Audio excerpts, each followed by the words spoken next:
June 4, 1943. The humid morning mist draped itself across the waters of Norfolk Naval Base, Virginia, as the first rays of sunlight broke through the haze. On the deck of a gray transport ship, a line of weary men in tattered uniforms stood in silence. They were German prisoners of war, captured in the battles of the Atlantic and North Africa, their eyes hollow but curious. Among them was Unteroffizier Hermann Berscher, once a proud sailor in the Kriegsmarine. As he stepped onto American soil for the first time, his legs trembled not from fear, but from the long journey across the ocean. For weeks, Nazi propaganda had filled his mind with visions of a decaying America, a country of chaos, crime, and weakness. But as he looked across the docks that morning, nothing he saw matched the world he had been taught to believe in. The harbor was alive with movement, white and black. American workers laboring side by side, sweat glistening on their foreheads as cranes swung massive cargo, containers overhead. Women in coveralls drove trucks, shouted orders, and handled machinery with skill and confidence. Civilians strolled near the water's edge, buying newspapers from children who shouted headlines about the war. Somewhere nearby, a brass band played cheerful tunes for a war bond rally, and the laughter of families drifted through the salty air. Hermann blinked in disbelief. How could a nation at war seem so calm, so unafraid? Die Spinnen, die Amerikaner, he whispered under his breath. The Americans are crazy. What he didn't know was that this moment would mark the beginning of a journey, not just across a continent, but across an idea. Over the next 2 years, more than 425,000 German prisoners would be shipped to camps across the United States. Most had expected cruelty or humiliation. Instead, what they saw challenged everything they believed about the world, about freedom, and about the enemy they had been taught to hate. The processing began that very morning. American officers greeted the prisoners not with rifles in their faces, but with clear, calm instructions.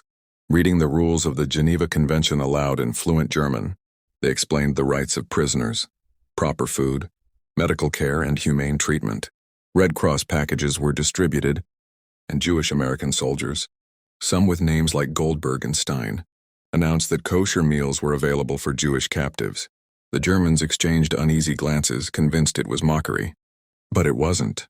When the medical inspections began, they saw American doctors treat wounded Germans with the same care as wounded Americans. Penicillin, a medicine still rare in Europe, was given freely.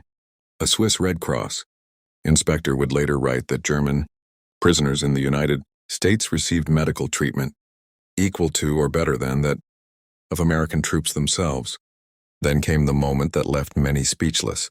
Some of the medics treating them were African American soldiers. In Nazi Germany, these men would have been persecuted or killed.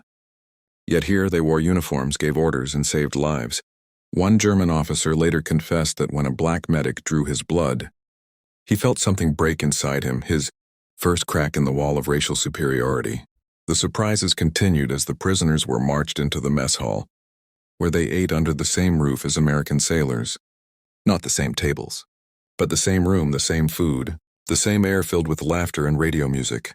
Baseball commentary played as Americans joked, smoked, and passed by without hatred or fear. To the Germans, it was disorienting.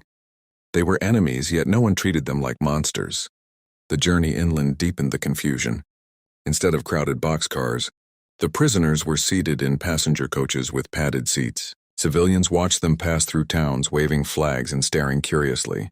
At Union Station in Washington, D.C., Hermann peered through the window as American families embraced soldiers. Women kissed husbands in public.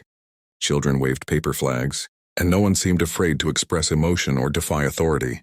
At every stop, the prisoners saw a nation, at war but not enslaved by it. Factories, glowing openly at night. Aircraft plants uncamouflaged. Steel mills roaring without fear of enemy bombers. In Germany, every factory hid under netting. In America, production was a point of pride, a show of strength. Hermann wrote later that in those moments he realized America was not a weak land of luxury. It was a country so powerful it didn't need to hide. When the prisoners reached Camp Hearn, Texas, they braced for brutality. Instead, they found neat rows of wooden barracks with electricity, running water, and even hot showers. Inside were beds with sheets, blankets, and small windows letting in warm southern light. There were recreation halls with ping-pong tables, radios, musical instruments, and even a library filled with English and German books. Lieutenant Colonel Seal Stiles, the camp commander, addressed them in flawless German, explaining the camp rules and their rights. They could elect their own representatives, organize activities, and even publish newspapers under supervision, of course. To men raised under totalitarian discipline, this sounded absurd. Freedom for prisoners? Leadership by vote? Surely it was a trick. But it wasn't. Within weeks, small transformations began. Prisoners worked on local farms and ranches, earning small wages in the form of script money to spend in the camp canteen. They bought cigarettes, chocolate, and harmonicas. They talked with local Texans, worked alongside Mexican-American and black laborers, and saw firsthand the diversity of the country they had been told was racially inferior. The most powerful moment came that Christmas. 1943, the entire town of Hearne joined together to send gifts to the prisoners: candy, tobacco, homemade cookies, even musical records. American veterans of World War I, men who had fought the Germans 25 years earlier, donated their rationed sugar and flour so that their enemies could have a proper holiday meal. The camp served roast turkey, ham, sweet potatoes, and pies. There was laughter, singing, and a few tears. For the first time in years, the Germans felt treated as human beings. That night, Herman wrote in his journal, "Their kindness is not weakness. It is strength, the strength of victors who know they have already won." As the months passed, change spread like quiet fire. The camp newspaper, once filled with Nazi slogans, began publishing articles about democracy, philosophy, and literature. Prisoners who had never questioned their beliefs now debated freedom of speech and the future of Germany. The Americans even allowed college courses, taught through correspondence with universities. Dozens of prisoners earned academic credits. Some learned English, some took up music or painting. They saw African-American guards command respect even as those same men were denied entry to local restaurants, a contradiction that puzzled and eventually enlightened them. They heard Americans criticize their own president, mock him in cartoons, and print stories of failures at the front, and realized that democracy not only tolerated dissent, it thrived on it. Slowly, the ideology of Nazism, once burned into their minds, began to crumble under the weight of simple human decency. When the war finally ended in 1945, the men of Camp Hearne were changed.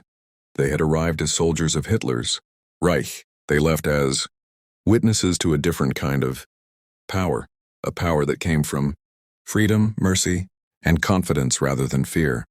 Many went home to a shattered Germany carrying these lessons like seeds. Some became teachers, mayors, and reformers in the new West Germany. Others returned to America, marrying American women and building new lives in the land that had once been their enemy. By 1946, nearly 500,000 German prisoners had lived in the United States.